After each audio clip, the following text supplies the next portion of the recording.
All right, welcome everyone to our discussion number 316. And our today's agenda, I have, of course, we'll start with the macro and look at some of the other stuff, the regular things that we look at in the markets. But one of a big agenda will also be looking at SaaS companies and what are some of the metrics that you should look at if you're owning SaaS companies in your portfolio.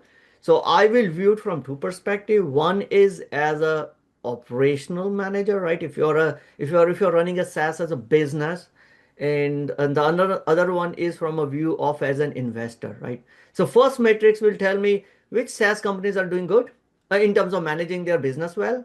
Those basically will determine the quality of the business of those SaaS companies. And the second metric will determine, okay, I like this business. Should I buy it now? That's more from a valuation perspective, right? What are some of the um, metrics that some investors look at? And last week I gave you a reference of an analyst from Altimeter.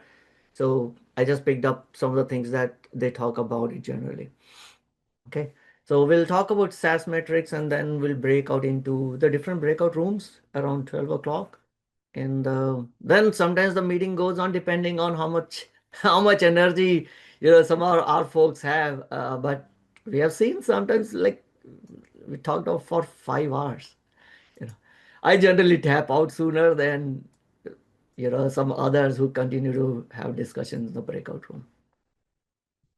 All right. Anything else before we get started? James says VXUS is the best for world minus US. Yep, that's a ETF that you can use. There are ETFs on emerging market ETF as a whole. EEM, I have EFA. So depending on how you want to slice the world geographically, either you can pick country specific ETFs or you can pick uh, where the countries are grouped together in developing and developed, etc. Or like James suggests, pick everything other than US. Right? Any other questions? And meanwhile, let me bring the country ETFs and funds if you want to take note of that. Oops. Come on. So let's say change year to date. South Korea is topping. It's up 24%. And I know at some point of a time it was up like 70% year to date. And we all know why that is the case. We got a Samsung, we got a SK Hynix. These are the two companies hugely in demand because of the memory um, demand coming from all the hyperscalers. Then we got Norway, Brazil, Thailand, Taiwan. But also you should, if you're interested in investing in any of these companies, also make sure you look into what constitute these ETFs, because some of these ETFs, uh, some of these markets outside of US are heavily concentrated. I mean, we complain about, oh, all the market returns are driven by top 10 companies or the max 7 companies. Very few companies are driving the returns. Look at some of the companies like in Taiwan or Korea or maybe companies like Finland, etc. Markets are way more concentrated. Like top 10 in some cases will be like 70% of the stock market. Maybe one company is like 20% of the stock market. So if you're not comfortable with that concentration, so it always pays to look at what's underneath that ETF. Right? Won't cost you a lot of time. Just go and look at the ETF holding, and then suddenly you see that, oh my gosh, this like 30% of it is driven by one single company, and you have no idea about that company. Then maybe you want to, manage your position size accordingly, because that one company can have a huge impact on the overall country ETF. It's not as diversified as you might be thinking in your mind. James, memory stocks for ultra overbought, maybe within 30-40% correction. Time to buy. I still don't like some of those memory stocks because from a business perspective, yeah, all of them are being driven by AI tailwind. I get it. There's a lot of demand for memory. I get it. These are generally very cyclical business, right? So if you want to do the swing trading or want to play, want to time the trade, as long as this AI tailwind or the demand from hyperscaler can continue, sure, go ahead, right? All those some of the memory stocks are in a drawdown of SNDK. They're in a huge drawdown for 20-30%. Oops, where did it go?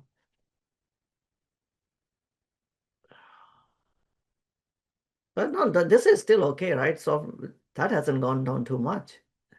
But I don't know, Western Digital. Come on. WDC. Yeah, so I don't think these have fallen much anyway. Micron. Those are storage companies. Yeah, I didn't buy it earlier. I don't think I'm gonna take a position on these ones. From business side, these are low margin business, and right now I think all the pricing driven by the revenue growth. And I already have a good tech exposure, and I want to hold the companies which, if the tailwind goes out, can sustain, because historically, even without AI, they've been great businesses earlier also. But you can decide how you want to invest them. Okay, all right. So let's get started with our meeting today. Is my screen still being shared, right? I'm just trying to. Yes. Okay, cool. Yeah, Zoom is a little tricky for me because they've changed some of the controls, and so I was wondering where it is. All right. So, as always, anything that we discuss here, please don't take it as an investment advice or financial advice. We are all here to learn. I always want to start our meeting with something which is not directly related to this week's happening, but something which is a little more around general investing. So I think last week I did talk about hey, we should talk about conviction versus concentration, right? So my question to you, does conviction means one should open one big fat concentrated position?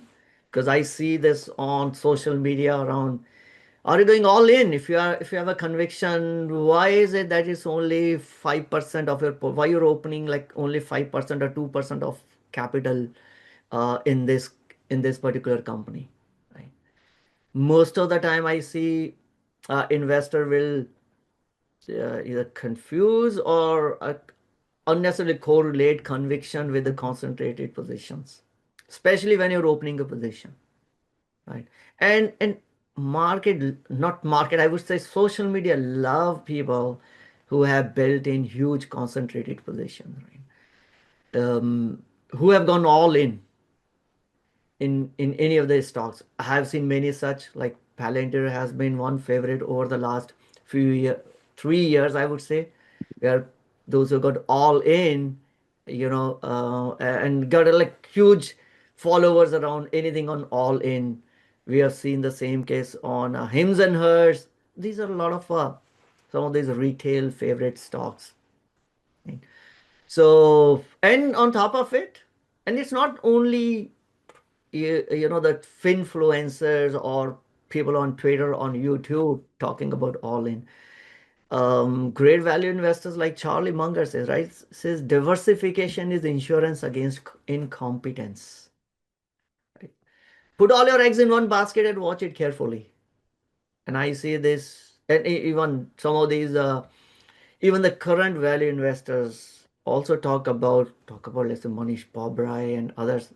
Hey, you don't why you want to put money in your 30th best idea, right? Rather than use those dollars and put in your top best idea. What do you think about that? Any thoughts? Who love concentrated positions? Do any one of you have a position in a single stock, let's say more than 15% of your portfolio?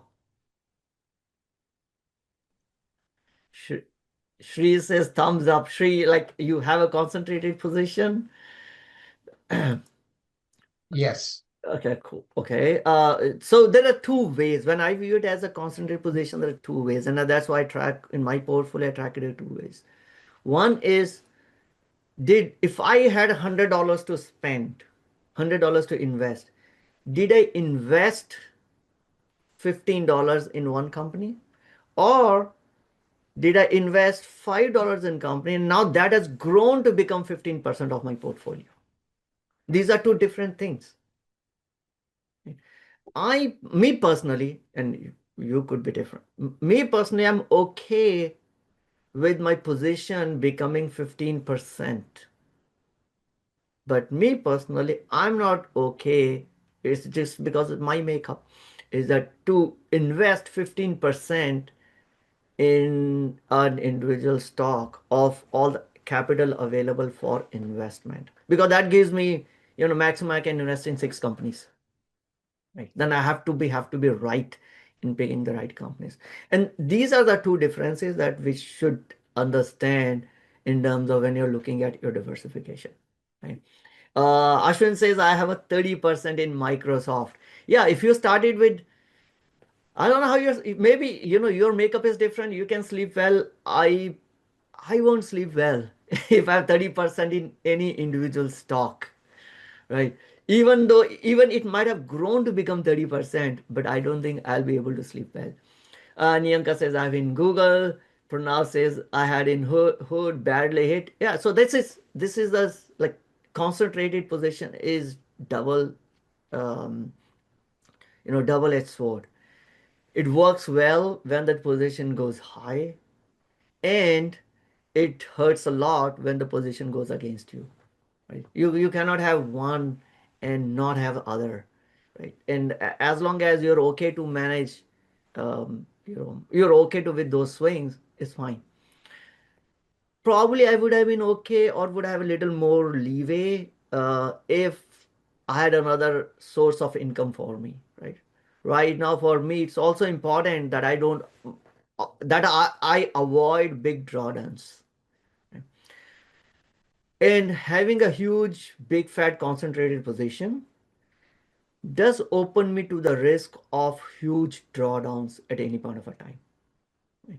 I personally want to avoid it because I don't have a W-2 or salary income coming in. You might be in a different position. So I'm not judging anyone. I'm just saying, view it from two perspective and then look at your positions and see how would you feel. Um, People like Howard Marks or let's say Bill Ackman runs very concentrated portfolio, only eight, right? And sometimes I see people talking about that, hey, you follow Warren Buffett, and I do follow him. I've read all his shareholder letters, all his conference earning transcripts, 5,000 pages. And then why I don't follow, what Warren and Charlie have to say, which is put all your eggs in one basket and watch it carefully. My reason is I'm not Warren. I'm not Charlie. Warren and Charlie can put their eggs in a basket and then can also make changes to the basket. They can go and ask management for changes. They can change the business. They can affect a changes business if they want to.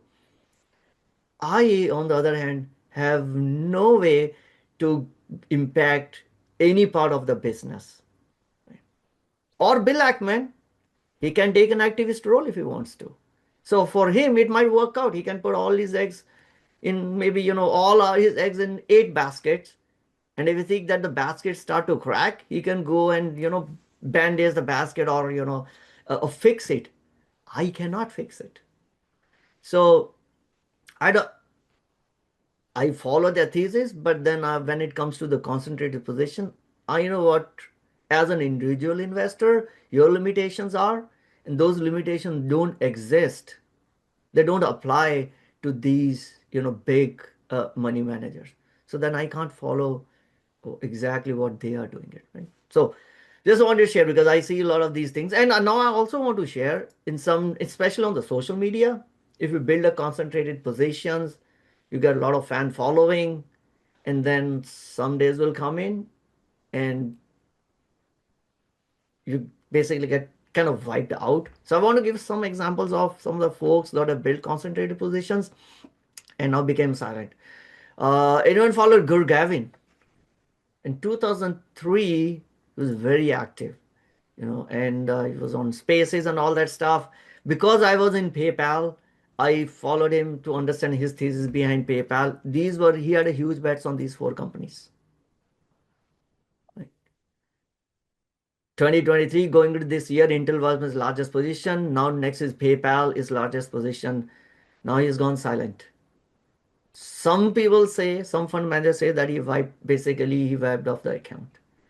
This is a downside of especially holding a huge concentrated positions where you don't control the outcome of the company. Right? Google, great company. Microsoft, great companies.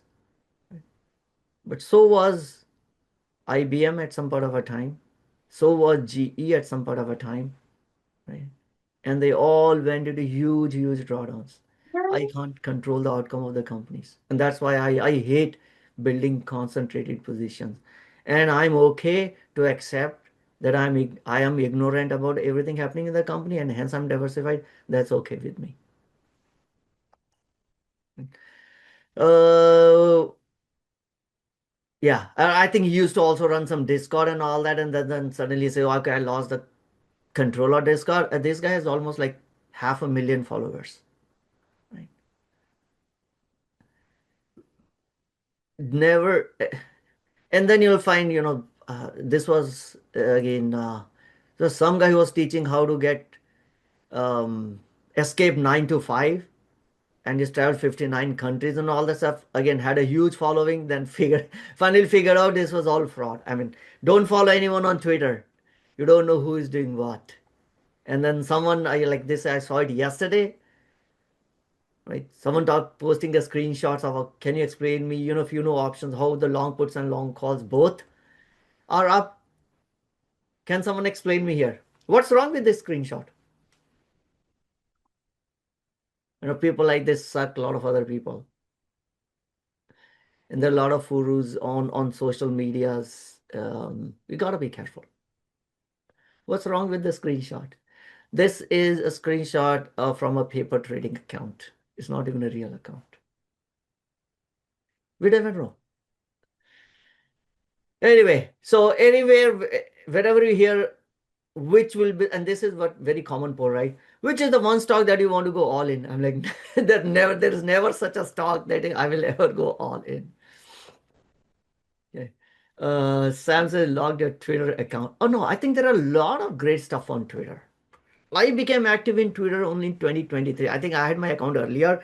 I used to just lurk around Twitter for I think around 2020 for 3 years. It's only in 2023 I became a little more active and actually started contributing uh, to Twitter. But you got to be careful in terms of who you follow. I think that's most important. Yeah, Sam.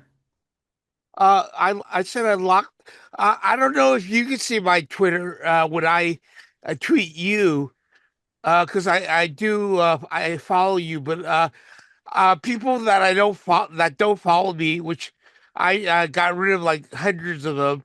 Oh, Uh, so people can't really read my tweets. yeah.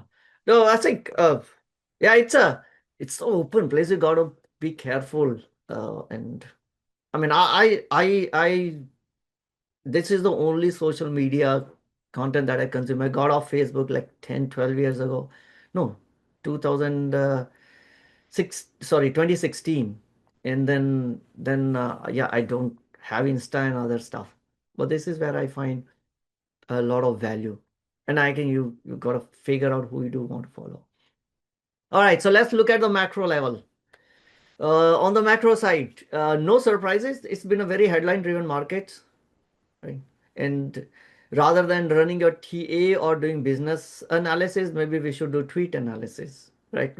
What is DJT gonna tweet today morning is what is driving the markets, and of course, oil prices are driving the markets, right? So great chart, um, which shows this week, you know, a market was just following the opposite direction of what the where the oil prices were going. So if the oil price is higher, a market goes down, and if the oil price goes down, market goes higher. That's essentially it is, and we all know why it is, because higher oil prices means we're gonna have a maybe higher inflation, and now the market is pricing in that the WTI oil price is probably gonna stay higher for longer, right? So before the conflict, which is what you see in yellow, market was pricing in that the oil prices will start to go down. Start of the conflict, we thought, oh come on, this will get resolved in a couple of weeks, right? I think administration declared that we have won within a week itself. Hey, it's over, we won it. We've basically destroyed, their military capabilities. The war is already won, and now we are figuring out that we're nowhere close to it. We did a 5 days pause, now extended to 15 days, but market is not taking that BS anymore, and now they are pricing in. So far things could change based on what happens over the weekend, and we got a new tweet from DJT, but right now market is pricing in that the WTI oil prices, which will translate into energy prices, which will translate into the prices of all the goods that we consume, is going to stay higher. And if that's the case, that's not good for economy, right?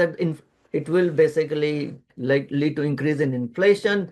That will put central bank into a bind in terms of from an interest rate perspective, so on and so forth. So right now, all the markets headlines are being driven um, by the oil pricing, or by the, I would say, by the anticipation of what the oil prices will be. Looking at the pressure at the pump, most Americans, we are looking at maybe average gasoline prices are up nearly up to $4, right? And this is the, I took a photo from camera. This is like a gas station walkable to my house where I generally, you know, there are three of them, and the fun of living in California, almost $7. I fell in Costco. I think there was a day before yesterday, $5 plus. And I remember, maybe was it a week before or 2 weeks before, it was 4.8. So damn, Costco is now hurting us. Anyway, so the whole idea is oil prices up, pressure at the pump, leave less money in consumer budget to spend for other things, because first of all, directly you get impacted because you need to fill gas, you got to go to work, you need gas. Indirectly you get impacted because the diesel prices are going through the roof, and diesel price diesel is consumed for transporting all the goods that you receive at your home, or the goods that are going to the grocery items, all that add to the cost of for transportation of the goods. Direct impact. Third is indirect impact will be because this oil is also used for energy generation, and we need for running plants and etc., not in US but outside. So that also lead to increase in the pricing of power, which will then percolate down to increase in prices of production, gets passed on to consumers. A lot of developing countries are hurt a lot, increase in fertilizer prices. That's not because of oil, but that because of a lot of ammonia stuff comes from Gulf. uh, but that's what we are seeing in this market, right? The moment the oil price spikes up, S&P goes down, right? I have no idea how long will this continue, but I think I'm a firm believer that market just behaves like human beings. We have seen in earlier also in 2022. We feel the initial pain, and maybe year, 2 year later, if it stays like this, we will get adjusted to it. Right? But this is a temporary pain that we have to go through it unless we figure out how to adjust ourselves in a new world where the oil prices will be, WTI will be above 100. But these shock changes, these huge magnitude changes in a small period of time is what causing all the concerns. So from long-term perspective, 2 years down the line, we will all adjust to what the new reality is. If the things don't improve, and things improve, then markets will, it will be good for markets in any way, right? So that's why I'm not selling my portfolio. I didn't, in anticipation saying, hey, markets will go down because of the oil prices are going high. I can wait it out for 2 years, and meanwhile continue to sell premium to reduce the cost basis. Alfred says Philippines it's $8 a gallon, huge impact in pure Asian countries. That is true. I mean, I've seen some pictures of folks like queuing up in front of gas station. It's like hundreds of people, if not thousands. There's a lot of emerging markets have been hugely impacted by this, and that's why look at let's see where some of these stock price, right? So for India, I look at INDA. It's back to where it was in 2023 November. Almost 18 months of the stock market returns of INDA been wiped out. Because they import, that the cost of energy has gone through the roof. Many countries have started to ration it. Energy is a basic need for humanity, and those prices going through the roof is, yeah, it does percolate in the economy. Higher energy prices will push headline inflation up by around 1%. That's what the analysts are estimating it. If the inflation goes up by 1%, what does that do to our interest rates? We were supposed to get 2 interest rate cuts this year. We'll be lucky if we can get even one. Because now even outside non US developed markets, the expectation is that they're probably going to hike the interest rate to contain inflation. Right? So it's like the wheels are turning backwards now. If you hike inflation, if you hike the interest rates, that will suck out some of the liquidity from the market, right? And will be bad for, especially for the growth companies. So if you're holding a lot of growth stocks wherein the valuation is coming from all future cash flows, those things get challenged because now suddenly your your cost against which you are being compared is becoming higher and higher. Right? And the companies that generate earnings, have stable cash flows, right? Those are the ones which would benefit. And that reminds me of one of the taker and like sometimes we ask, why do you even hold this? It is because in these times, company or tickers like these, which is like choose dividend paying ETF. This is high yield dividend yield ETF from Schwab. This is done much better. And let's look at what says year to date, SCHD. Right? It's up 10% year to date. And I was looking at it yesterday. Now suddenly it has become a number 2 position in my portfolio.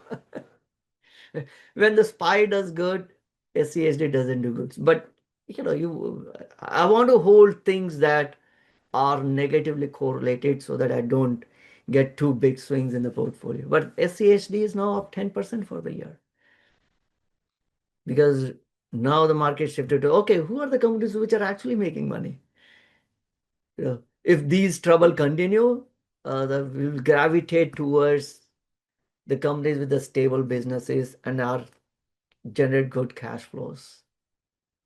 And SCHD is one of them because, if you have to give a dividend, you have to have a cash flows. Other where else are you going to generate your dividend from? Oh, of course, there's some companies that will take debt, but SCHD doesn't pick up those companies. So I went to Fed Watch tool, and what surprised me that there is 20%. It says a non-zero chance, like 1/5 chance that we may actually get a rate hike. And this is as of today morning. I took a screenshot, so things could change based on where the oil prices could go.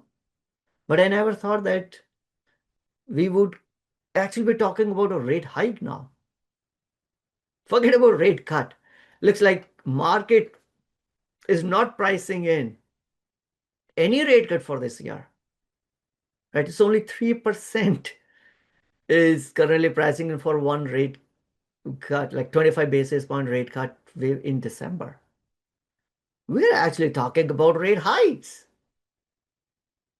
That's completely go against, I think, all the Wall Street firms' projections that we had at the start of the year.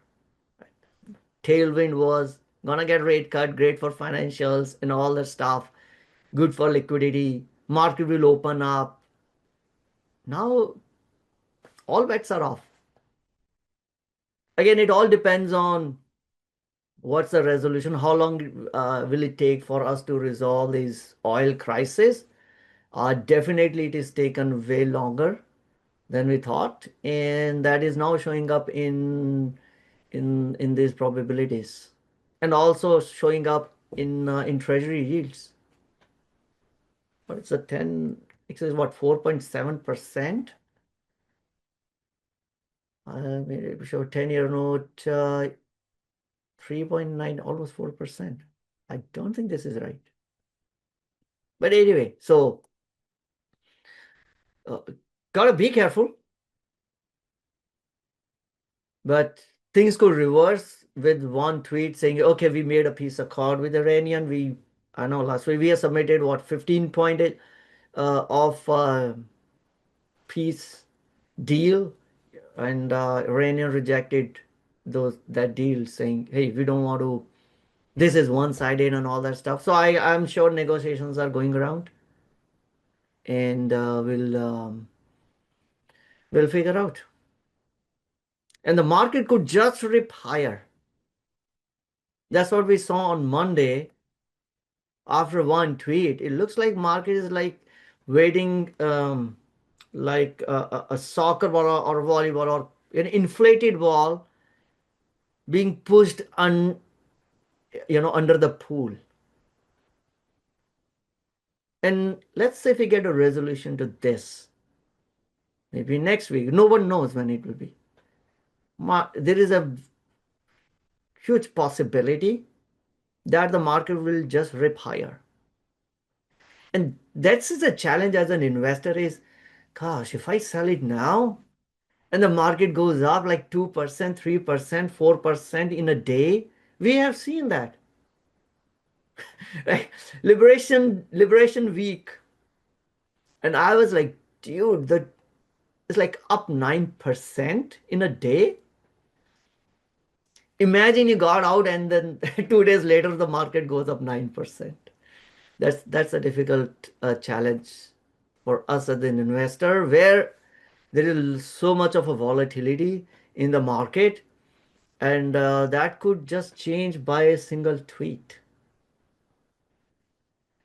So what can we do in this term? I will still stay invested.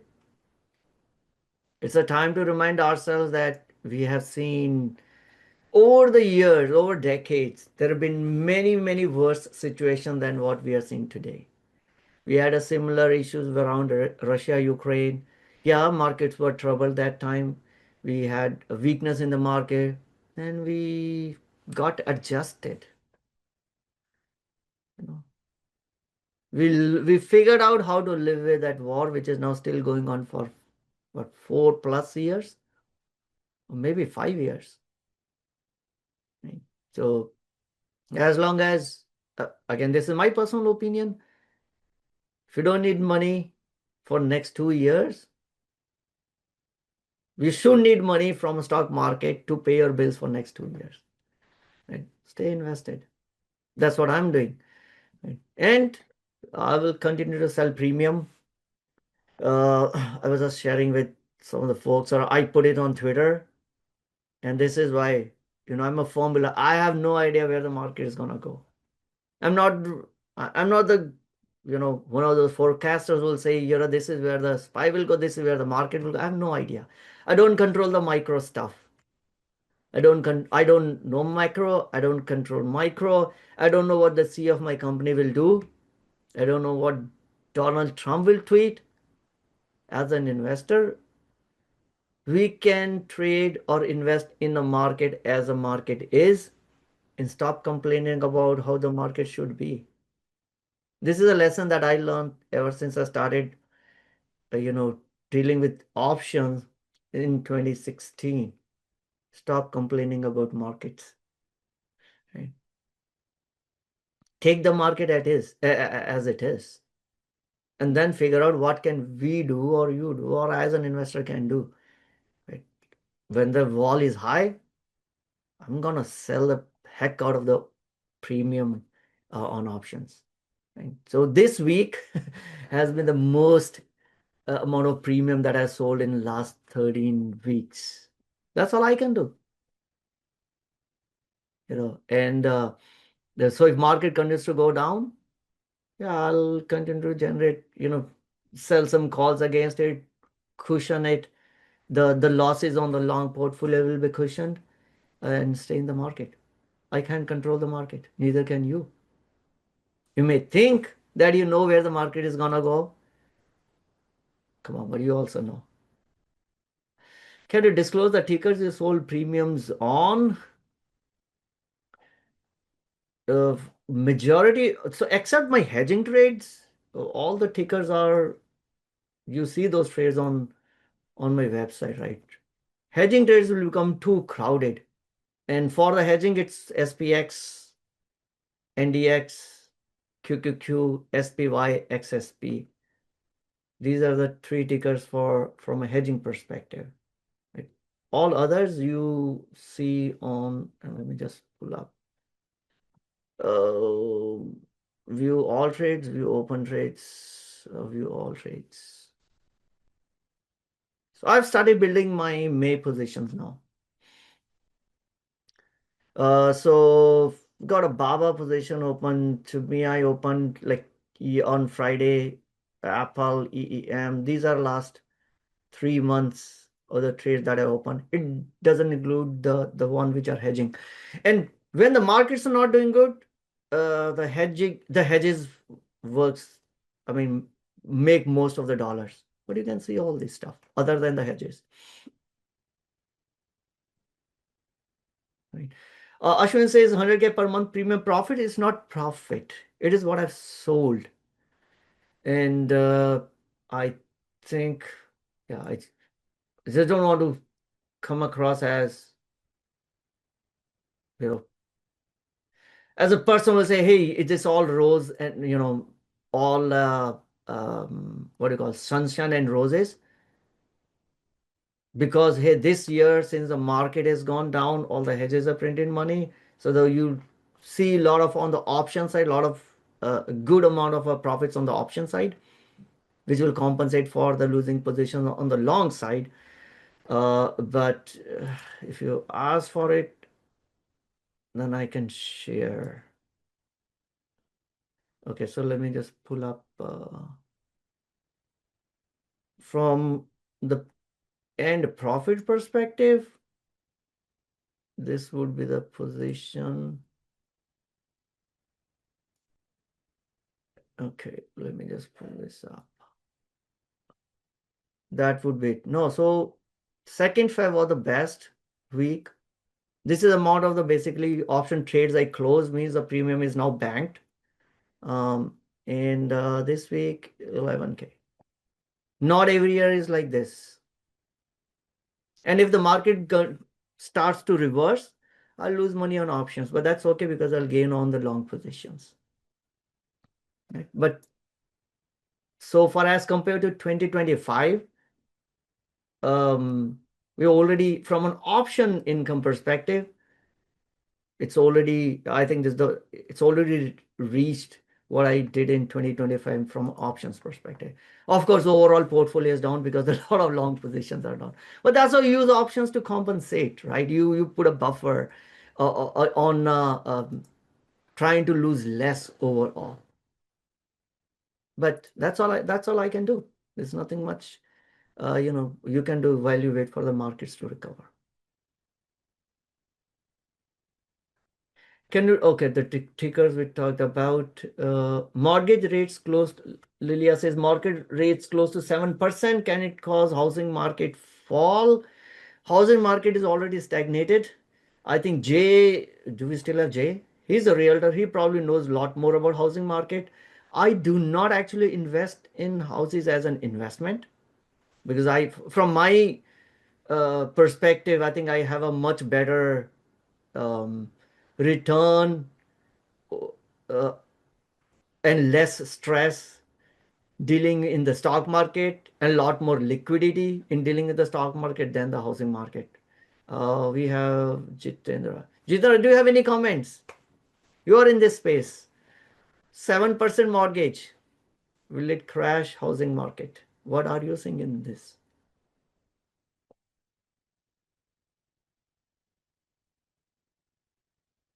Jitendra,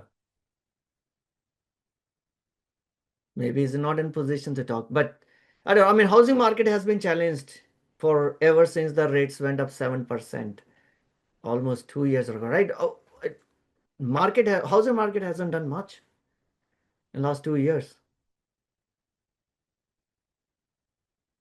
So I don't know how much more can it fall.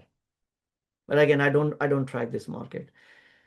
Are you going to roll Baba since it went down so much? I do not have an open position in Baba, right? I don't think I have open position in Baba. Open trades. Oh, I sold the May one. Okay, so May, I think I opened on on Fridays, I forgot. So Baba, I have a covered call for May, sold at 16 delta, right? So I don't have a short put on Baba, which I need to worry about rolling. So I just sold on Friday, so it hasn't gone lower than that, and so I don't have to do anything on Baba, and it's for May expiration. Yeah, I think that's the only position on Baba.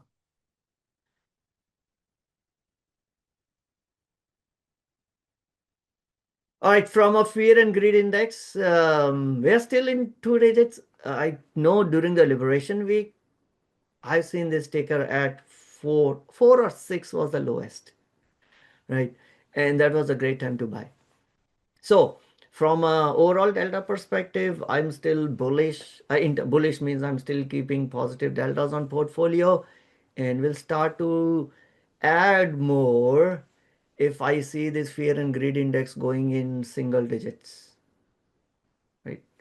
I treat it as a contrarian indicator when we feel that the best time to buy the stock is when you feel the worst about the markets.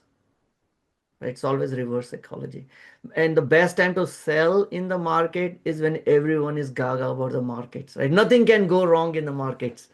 That's the time when you got to take a step back, take a deep breath and say, hey, are we going crazy about it? Right? So yeah, it's not easy.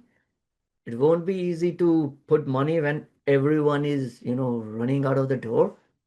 But those are some of the best times to buy. Again, I'm not advocating that we go all in because trying to time the market, you can never time the market. I bought Meta at, what's 630 etc. after it fell down, post earnings, and it still has gone down. That's when I'll bet a little bit more. Add in batches. No one has been able to time the market perfectly every time. Once in a while, you may get lucky. Yes, and so I haven't, I haven't. I'm fully aware that I'll never be able to buy at the bottom, never be able to sell at the top, and we work with that limitation. Crypto site, similar story. This time I also picked the AAII sentiment survey, American Association of Individual Investors. So 48%, almost 50% now are in bearish mode. Another chart from Compound and Friends. They talk about S&P 500 median 12-month forward return based on deciles of AAIA bull bear spread. So what they're talking about is, again, take this as a contrarian indicator. When AAII sentiment index is bullish, and these are the different deciles of it, right? The forward return on S&P is not that great. When everyone is feeling bad about the market and we have punished the markets,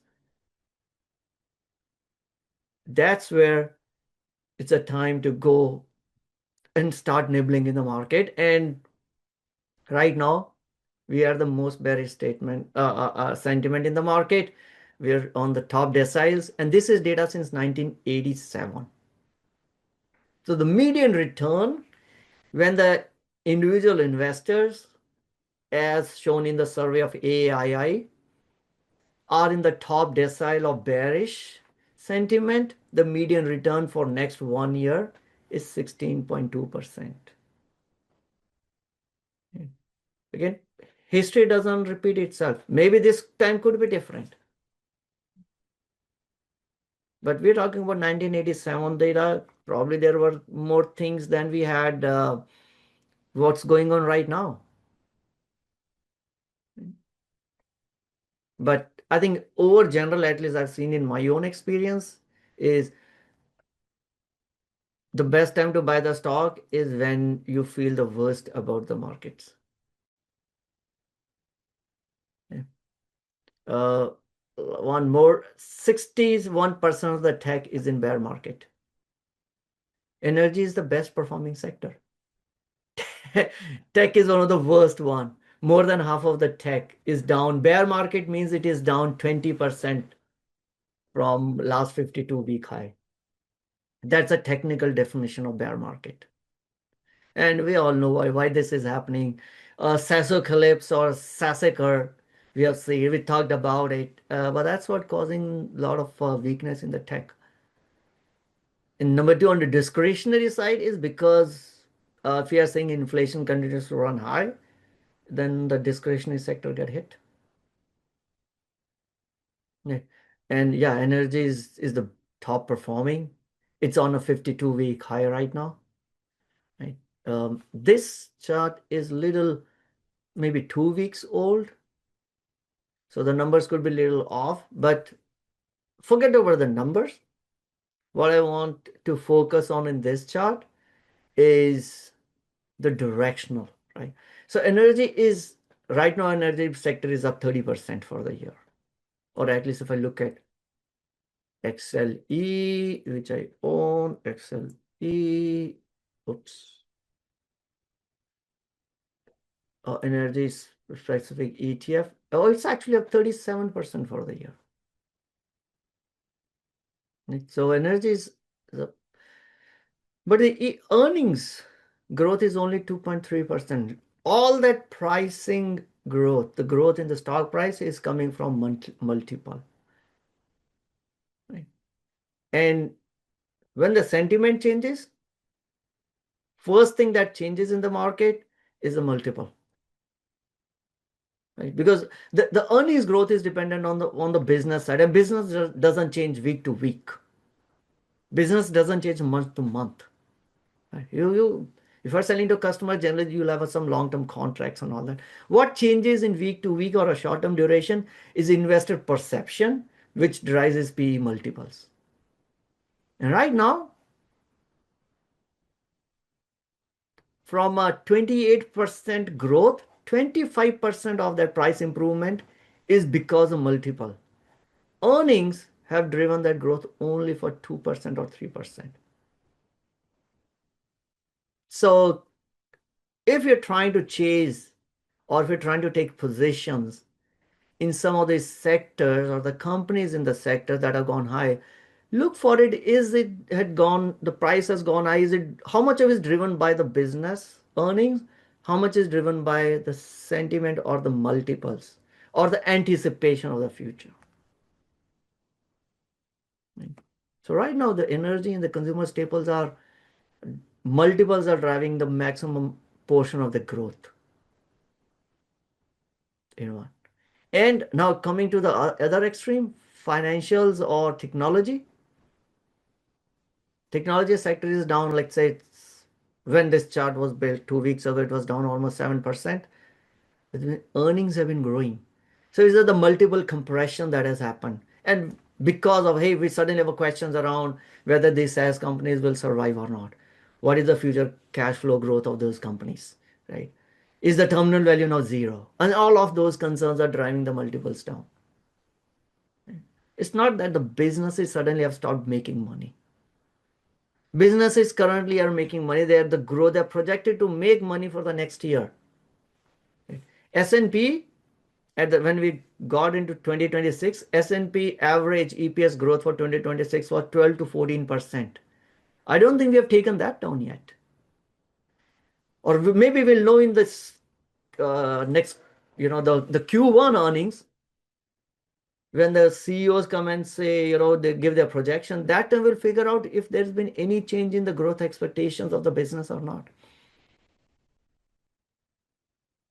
But the market is, all market is doing currently is adjusting the multiples. Right? And financials, we know financials has been all beaten down because of the concerns around the private credit. We talked about it last week. What's the website source for EPS versus PE growth? This is from a duality research. Okay. Okay, so looking at this end of this week, sector performance, energy is up like 40% overall, and then market is down, overall market is down 7%. And this is how Fidelity calculates. There may be, if you look at a Google, the number may be a little different because the way Fidelity calculates may be different. But I've been, using this for 6 years, so I'll continue to use this. Financials is the worst.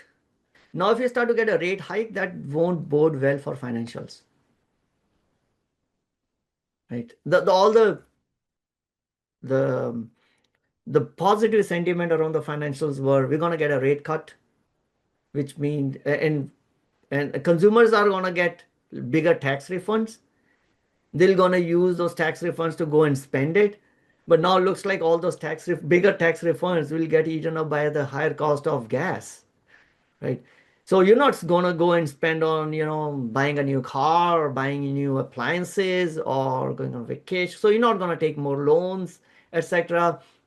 So that's a concern with, and of course, now the big hangover of private credit and how deep the tentacles of private credit has been into the financial system is dragging down the financial sector returns. And that's the worst performing sector. And followed by, technology, consumer discretionary. I would put all four of them together: communication, IT, discretionary, financials, because there's a like close neighborhood of 11-12%. Cool. Sam, what do you have to say? I put in the comments that remember the last time Kramer was uncertain about NVIDIA, and it was at the bottom. It was like December, November of 2023, and then it shot up. So right now he doesn't know what to do. Inverse Kramer for is better than Kramer. There's a So Twitter handle. is it? I think it's time to forget about Adobe and just go to NVIDIA. I mean, what do you think? NVIDIA is NVIDIA is still a good company. Look at an NVIDIA. I think that is trading at much better valuation given their projections. Right now, market is all concerned about anything related to AIs. So Kai-Fu Lee said 15 months ago, oh sorry, 20 months ago, that it, and I couldn't figure out what it meant. He just says they have high walls and all that, and the news has been saying they have orders for the next 2 years. Oh yeah, yeah. So NVIDIA, and let's look at NVIDIA, right? This is one of the best in terms of from a business quality perspective. We're talking at a fall P of 20. That's not that high. It's not that high. But right now, market is like anything related to the AI. I think the question that market has is if hyperscalers, it all starts from the huge spending from hyperscalers. Right? It's dragging down the shares of Microsoft, Meta, and Google to some extent, but mostly around the Meta and the Microsoft. Guys, you're spending hundreds and billions of dollars. How are you going to make money? Right? And now they think, hey, if they can't make money, they're probably not going to honor all the commitments of capex, which had driven, which would have flown to companies like Nvidia. Right? So all, and if you markets start to have a doubt in terms of these capex will not, eventually there is no way to show a good ROI on the capex, then the whole AI investment in the AI sector will come down. And that's what dragging down the valuation of these companies. Other Nvidia is still from a business perspective, and I've done it this many times, right? Go back and look at Nvidia sitting in 2020 and go back and look at its business like last 10, 15 years. Somehow Jensen Huang knows how to run the business, you know, operations well. Of course, they got a AI tailwind and all that stuff, but even prior to that, it was a well-managed business. And it's not expensive right now, given the projection. Now, the question could be, what if these projections turn out to be wrong because these hyperscalers will stop spending? And that's the concern which is keeping the Nvidia shares down. So, and currently there is no China revenue included in Nvidia's estimates. If you get that, that's going to be another tailwind. All right, another chart on AI market share. And this is, sorry, there was a question or, oh, no, I think I answered all the questions. Yeah, so this is a chart from on AI tools and their projected market shares. So right now we are sitting at, let's say, March 2026. OpenAI has got almost 70%, right? Then you got Gemini, and then Claude and others. So it's going to be tough competition among them. And if you recall, OpenAI this week announced they're gonna shut down the Sora video gen platform, and that also means they are not gonna get a $1 billion investment from Disney. So that partnership is off. What, in 4 months or 5 months? It's not too long ago that Disney and OpenAI had announced that partnership, but now that's off the table. No more Sora. Sorry, you can't, have Mickey Mouse or a favorite character do whatever you wanted them to do. That deal is off. And I think OpenAI has realized that what Anthropic is doing in the enterprise segment, that's where they should start focusing on. So I see, I mean, as a consumer, it's a great place to be in, wherein these companies are creating tools, they're trying to outdo each other and, making our lives easier. those who using these tools. And if you're not using these tools, figure out how to. 2 years down the line, it will be like not knowing how to use calculator. It's gonna become commonplace. Will be I'm and since we did not have session this way, I spent a lot of time last week in trying to use some of these tools, and I am pleasantly shocked and surprised by productivity growth. At my own personal level. Now I can understand why we are seeing all these layoffs, guys. You don't need all those people. The marginal cost of software development is going to zero. You'll need integrations, you'll need post software development processes. Right? Maybe once we have a time, maybe I can share you for the last few days what I've been trying to do to help me out. And again, I'm not a software developer. I could have never imagined that in a few days at such a low cost I'll be able to do it. Now I'm looking backwards, I'm like, hey, in 2020 I paid a developer from which I hired from Upwork. Yeah, not Fiverr. From Upwork, I paid them like close to $2,500 to build something for me. And it took me like a few months because first of all, I need to do the screening. I need to tell them what I wanted. They want a document. Then you go and test it and all that. Iterations and going through a few iterations. And it took me a few months. And in like 2 to 3 days, I've been able to do 5x of that work at $10, maybe $5. World has changed. World has changed. Either you learn it or you get left behind. It's amazing.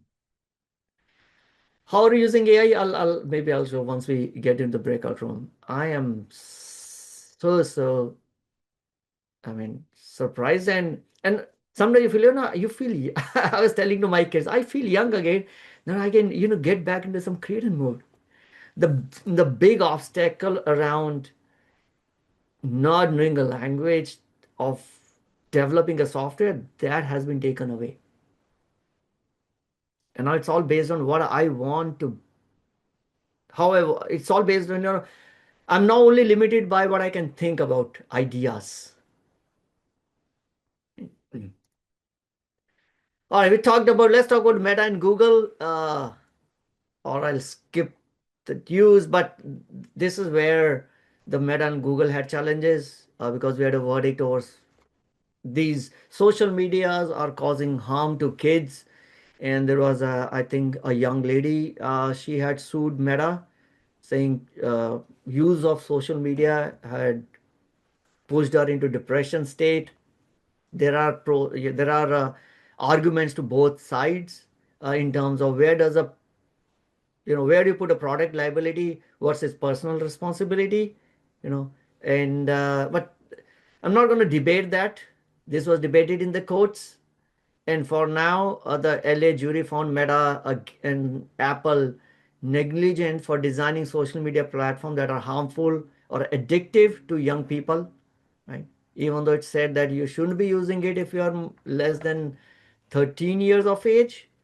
But the plaintiff, she's been using it since she was 6. So the question is, how about the personal/parental responsibility? That debate will reign forever, right? I think the market was concerned was, hey, is this a big tobacco moment for Meta, right? Big tobacco. They never told that tobacco caused cancer, and they got sued. And that's where the market sold off Meta, I think 7-8%, assuming gosh, it's gonna be big tobacco. Right. And number two, I don't even know how the jury determined the causation of her depressive state was because of social media or because of other things that was, in their household, right? So again, I don't want to get into the court case.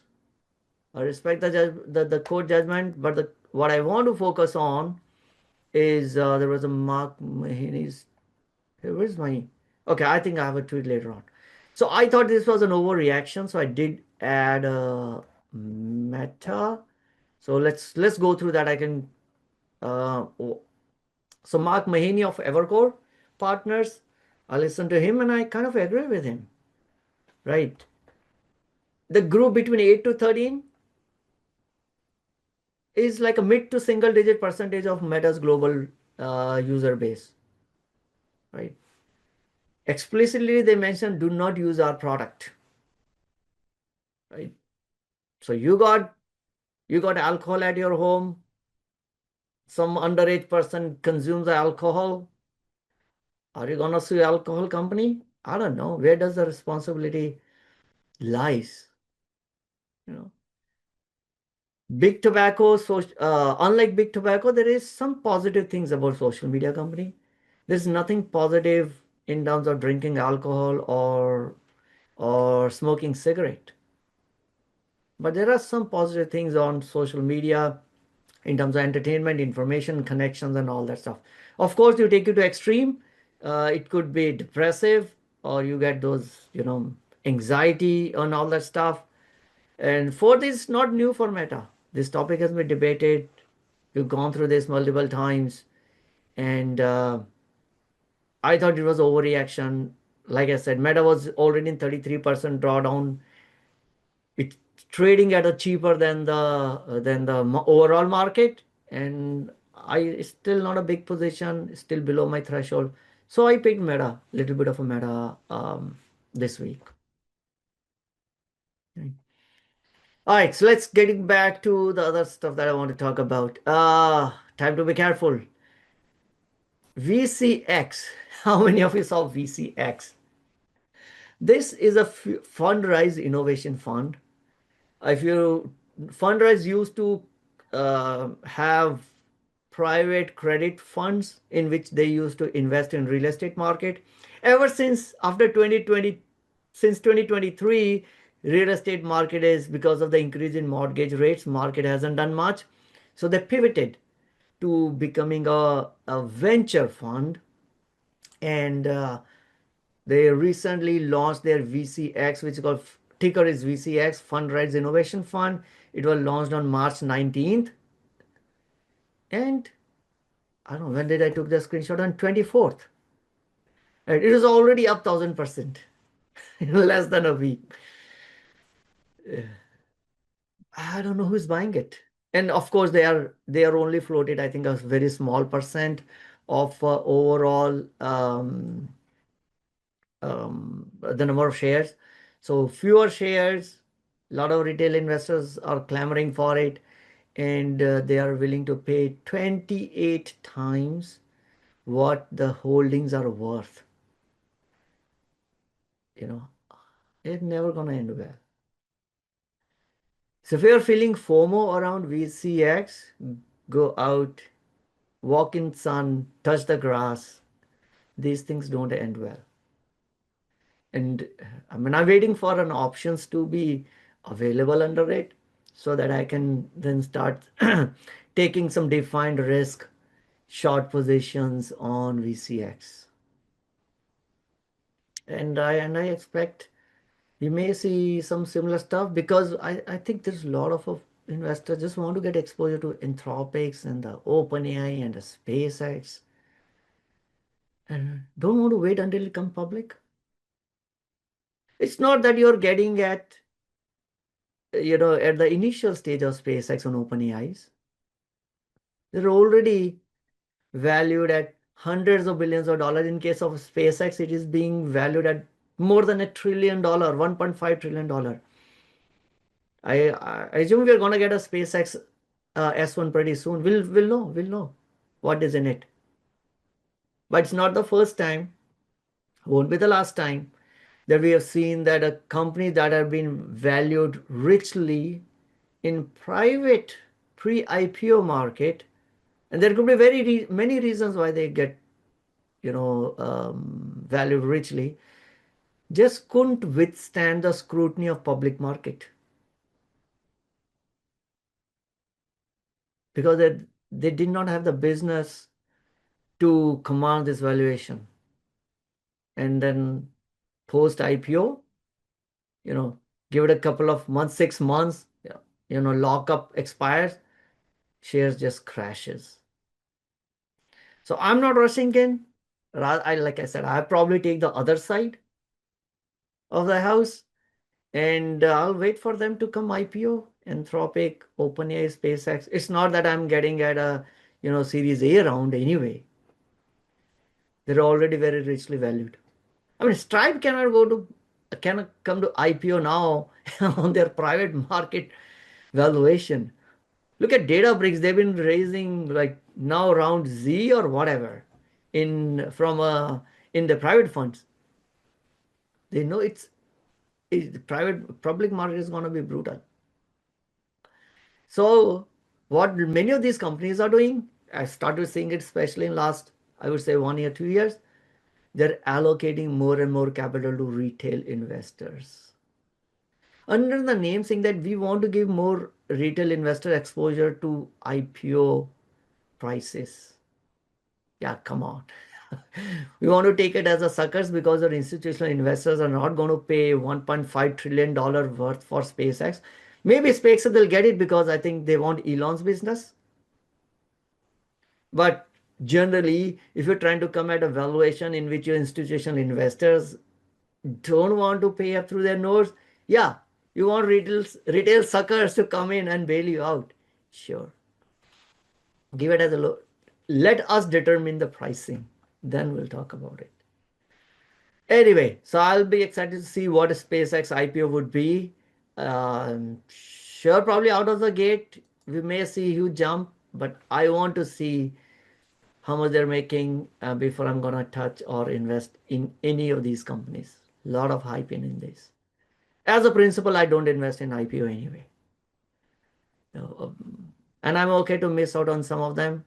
That's fine. I just want to wait to give a companies a few quarters before I, part with my capital. Sam saying the judgment is going to be overturned by appeal. Yeah, we'll see. Yeah, they will definitely appeal. Samir saying retail investors seeking to invest in Anthropic, another pre-IPO. Yeah. Are there other avenues to get in pre-IPO? There are secondary share markets. Hive is one.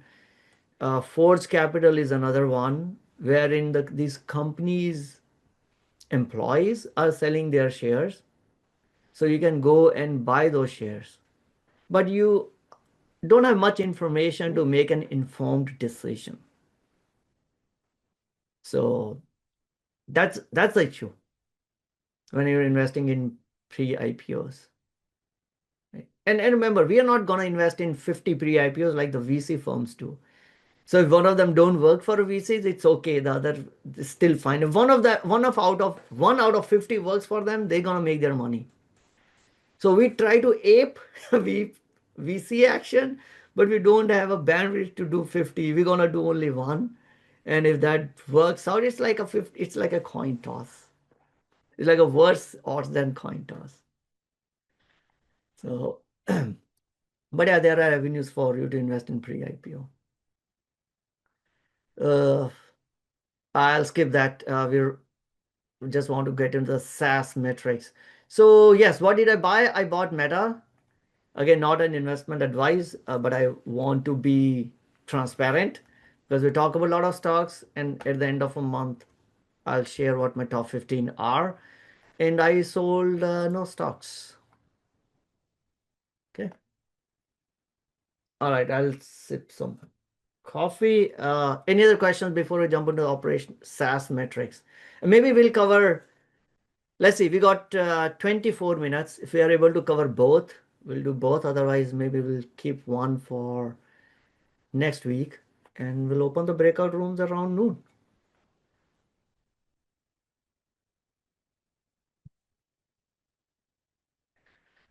All right. Any other questions? What did you guys buy? Any buys? I've been buying a little bit of gold as it's been dipping. And then I just bought some index on Friday. Okay, cool. And what index means SPY or any specific sector? IVV. IVV. Yeah, SPY, IVV. Okay, IVV. Okay, Vanguard's one. Okay. I've been thinking about changing my SPY to SPYM. Remember, I talked about maybe a month ago, or maybe January, I did the change in my kids' account. I was seriously thinking to do it in my own account because What is those the SPYM? SPYM, What those, is that? hey, that's a equivalent of SPY, but the fee is very less, Okay. right? So I did tweet about it. Hold on, let me State just Street.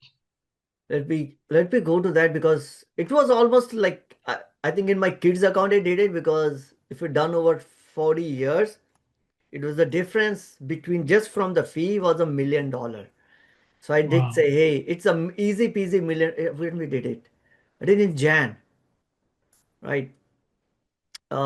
SPYM has expense ratio of only 0.02%, Yeah, wow. Yeah, that's pretty good. Yeah. right? And it tracks SPY exactly, in terms of a performance, but um, the the but if you're not trading, right, then better hold in SPYM than holding it in SPY. So I was today morning I was seriously thinking that in my retirement account I should just switch SPY to SPYM. Mm, Only not downside or trouble. I think the only additional work that I have to do is when I'm looking at my overall deltas of portfolio, I beta weight it to SPY. And I know, okay, I have so many units of SPY. I have to mental do the calculation of that SPYM units amount to how many units of SPY. But I right. think maybe it is worth a while calculation. Uh, So IVV is 0.03. yes, it is cheaper than IVV. And we talked about it Mm, when we discussed this. This is the cheapest uh, to get an exposure to S&P 500. This is the cheapest expense ratio. right. But both are State Street funds, Yeah, right? both Which are is State Street. So there is I think during that meeting I also shared, or maybe I have the link in that document, which actually talks about what the difference is, and depending on how often do you trade, which one you should pick. So from a long-term buy and hold, and it's the document is from State Street, which compares these two, and um, I mean if you're just buying and holding in a retirement account, there is SPYM becomes no-brainer. Right. So I ran a calculation of $28,000 investment in kids account, 12% total return as it done over 100 years if you reinvest a dividend. The difference will be $1 million. wow. All I had to do was like spend 2 minutes in selling one and buying the other. Uh, So I was seriously thinking. but is one has more liquidity or bigger ask Yeah. buy spread or something like that? Is that SPYM has wider. So if you're trading, then don't use SPYM, okay? right? So look at SPYM. This has got a wider bid-ask spread at 2.3, 2.7. Huge Mm, spread. So that's if you're trading, SPY is a better one. This will be like you have a lot more. I mean, I'm looking at the option spread, even though if you look at, okay, this is off market, but generally on SPY, you get a 1 cent bid-ask spread. right. Right? So, but hey, if I'm only buying it and then holding it, then don't have to worry about bid-ask spread anyway. So there is I think that if you just search for a comparison, State Street has done a comparison. They looked at how often, etc. And then based on that, I decided. I did in my kids' account. I haven't done in mine because I thought it would be mental arithmetic to know the deltas. Well, I might as well do it. Anyway,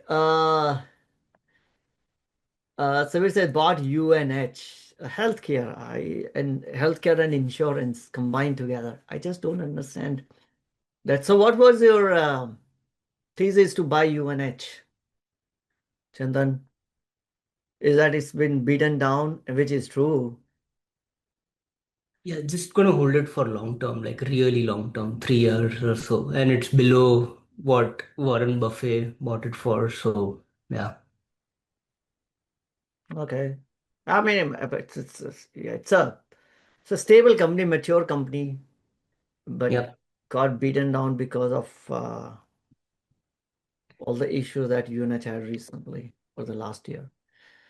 Meta VOO, which is 500 VGT. VGT is the VTI's total market. VGT is a tech.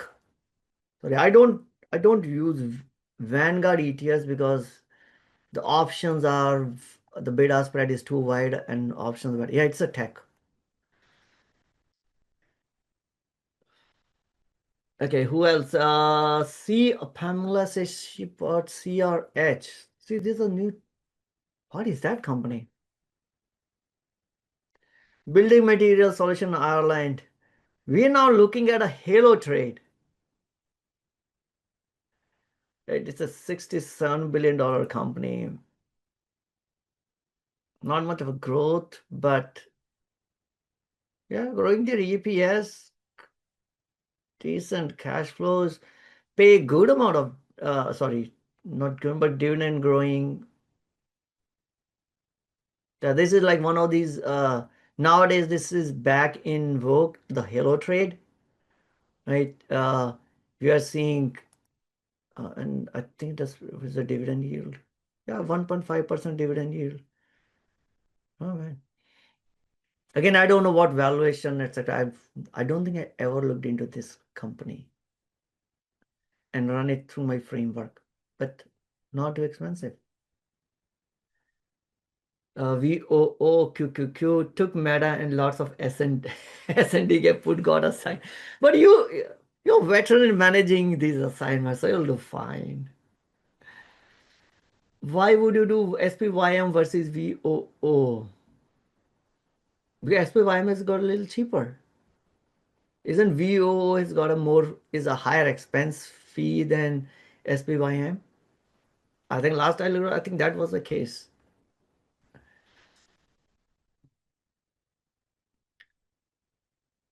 VGT, really, VGT Meta, Google, TSM, FBIO. All right, this is a new ticker. So sorry, let me go back to CRH. Pamela, what was your thesis on CRH? What attracted you to this company? It's in the building material. It's a halo trade. Do you understand? I mean, are you from this space? I was just looking into since last week, 2 weeks ago, we talked about Halo Yeah, and you mentioned Vulcan. I yeah, looked yeah. into Vulcan and it was at a pretty high valuation, so I just went with CRH, seeing it's also an international. There's a bit more diversification in this, so I just went for it. Okay. Uh, okay. What other new ticker? FBIO. Really, you got FBIO. Fortress Biotech. Okay, way outside my competence on biotech. Okay, looking at the finance of the biotech anyway doesn't make much sense. It's all about future. It's all about future, and I don't understand this space itself, so I've stayed away. But so, what's your thesis, Lilia, on FBIO? What makes you excited about FBIO?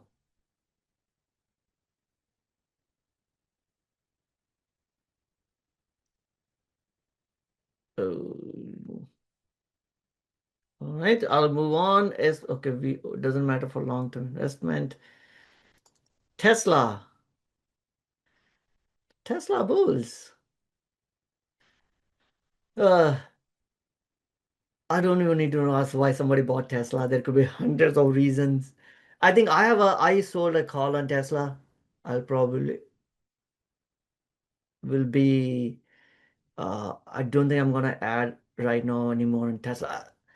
The the standard valuation anyway never made sense on Tesla, but hey, it's Elon. It's a bet on Elon. So Morgan Stanley Direct Lending Fund. Shri, what brought this is a BDC. Oh, these are one of these Blackstones and BDCs, Blue Owls and Ares and all that stuff. Those who got beaten down during it's all private credit stuff. So Shri, you had any specific thesis on this one? Were you eyeing this, or why did you pick up MSDL? It has got a 12% dividend yield. And if you take a look at the forecast, the low expectation is $14 and the high is much higher. Yeah, 18.5. So I said, why not? Let me just have some and then keep a watch on it and see how it works out. You're looking at dividend yield of where is it? Oh, yeah, 14% dividend yield. It's because the price has come down, so yield has anyway jumped higher. The borrowers are going to be there anyway, so they'll continue to borrow. And the market cap has not dropped down significantly, and all of those things No, look but I good. think that the concern on these one is, and I have no idea in terms of where they have done the investment. These are not the borrowing to like consumers. These are the companies that are giving credit to the projects or to the businesses that do not qualify for loans from banks, or they basically are subprime business borrowers. So I'm okay with that. yeah, that's fine. That's fine. As long as I understand, I think that's where the whole credit. I think there's an ETF. You want to invest in the basket of these private credit companies, Blue Owl, Ares, Blackstones, even BlackRock has some funds. We looked at it last week. And Morgan Stanley would be there. And if you think, oh, these companies have been beaten a lot more because hey, they have some of these companies are given credit to a lot of SaaS companies, right? Blue Owl has done it, and that's why with the SaaS all these companies have gone down. Second thing is all the ratings of the of these credit of the private credit. We never know who the rating agency did the right job or not. I think SEC or one of these regulators is suing one of the rating companies. And I think 2024 we talked about a company which operates out of a house and is giving ratings to hundreds of these private credit issues. And how can you even do a good job? So I've stayed away, but yeah, if you want to get a wider exposure to the sector, maybe ETF may not be a bad choice so that you're not tied to Morgan Stanley or Blue Owl or Ares, but still get exposure to this one. But What ETF are you talking about? there is an ETF. Hold on, let me just search for. There is an ETF for private credit funds. Private credit. I think I heard it on some podcast. Priv. Um,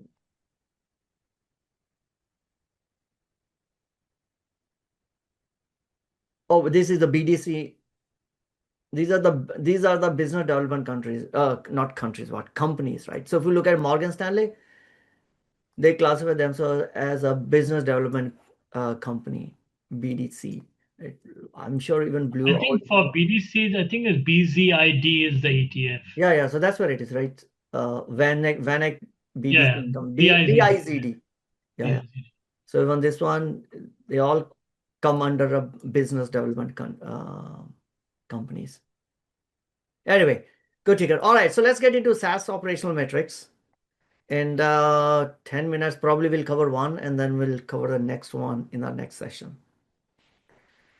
So use this set of metrics when you're trying to evaluate a SaaS company, right? So me personally, I don't think I look at these individual because I have my own framework of evaluating any kind of a company.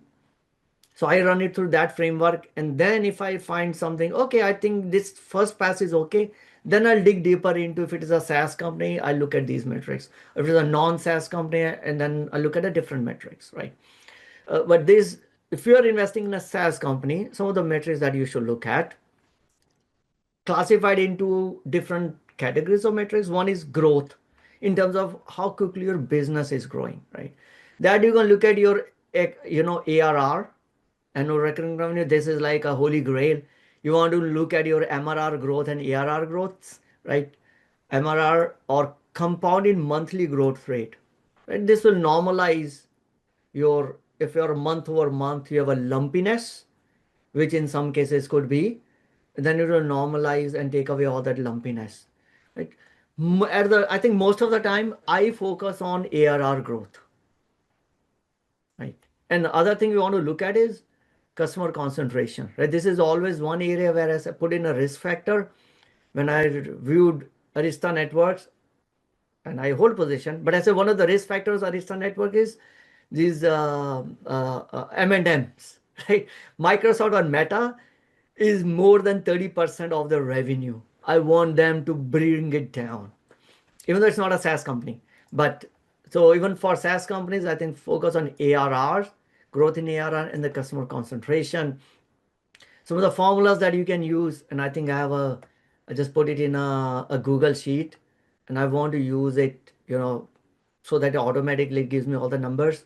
Once I get the financials, ARR is basically monthly recurring into 12, and this is your compounded monthly growth rate, and look at your customer concentrations, right? Less than 10% is a low risk. Anything above 10%, keep on the back of mind. If that customer moves away to competitor, you're gonna see a big drop in the revenue. So, but mostly focus on ARR growth, customer concentration. This is about retention metrics, right? Net dollar retention rate, which is of all the customers that you have, some of them could have churned, they don't want to do business with you. They moved away to competitor. Some of them would have said, let's say, take an example of CrowdStrike, right? Some could have moved to Palo Alto Network. Some could have said, I was using 8 modules last year. This year, I only want to use 5 modules, right? So that would be a contraction. Or in another case, it could be, last year I used 5 modules. I want to use 8 modules now. That would be an expansion. So this is the net impact of expansion, contraction, and churn that I have on business. More than 100 means that's a gold standard. You are growing your business. And dollar retention. This is the percentage of the original recurring revenue retained over time, which you exclude the expansion, right? Your original, let's say you signed a contract. I'll take an example with the CrowdStrike, but it's easy to explain. They signed up with 5 modules, 10 modules. Right? Now, how much of those 10 modules are still contributing? How much higher are those modules contributing? Right? So you look at that. You basically take out the expansion. And then third is a logo retention. How many logos now you have? They'll also tell you it's a churn, because some customers will move away. Some customers die. Some customers merge. It's a it's a day in the life of a companies. So you need to look at how many logos do I still have, because this, every time you do hunt for a new logo, I think the stats are that expand, and this is what we used to talk to our account teams, is expanding a business in an existing logo is 8 times, 1/8 of the cost of hunting for a new logo. So as a customer success manager, your job is to make sure you get the renewals at time. And as a part of my job was to track all the renewals, make sure we get it done, work with the sales and all that stuff. So retain your logo. Right?